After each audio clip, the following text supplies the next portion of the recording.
Bonjour à tous, j'espère que vous allez bien en cette deuxième journée du dernier mois de cette drôle d'année. Alors je vais vous donner la réponse à la première question de notre quiz d'hier, donc le Master Quiz de l'Avent.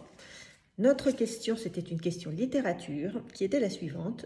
De quelle fleur le petit prince de Saint-Exupéry veut-il devenir l'ami?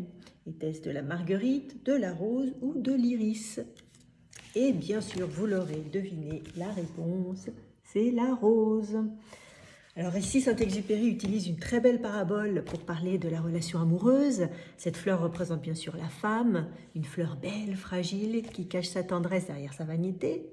Un peu compliquée, mais si attachante et unique. En parfum, la rose, on l'appelle la reine des fleurs. Alors sa beauté et son parfum sont extraordinaires, on en fait vraiment le symbole de l'amour.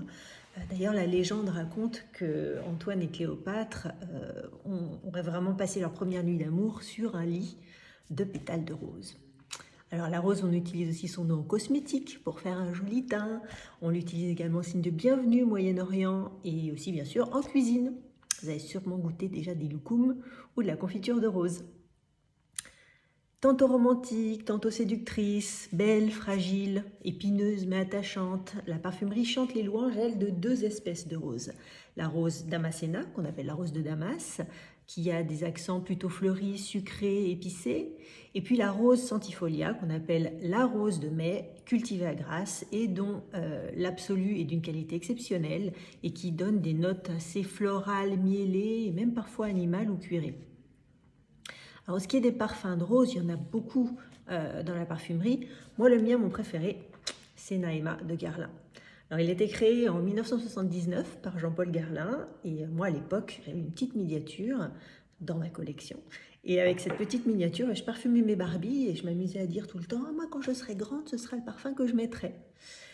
Alors, pourtant, Naïma, c'est vraiment un conte magnifique qui n'est pas vraiment fait pour les enfants. C'est inspiré des contes de Mille et une Nuits.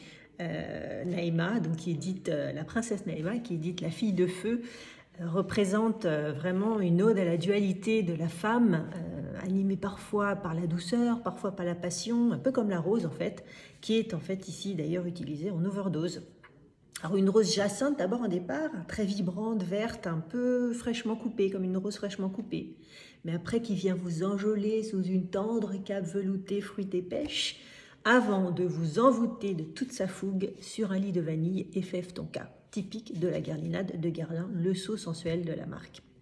Alors bien sûr, j'étais loin d'imaginer tout ça quand j'étais petite. Mais déjà, je me disais, c'est un parfum de grande.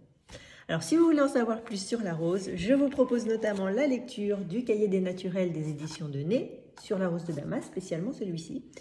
Et quant à moi, je vous attends demain pour la réponse à la question d'aujourd'hui. Salutations parfumées!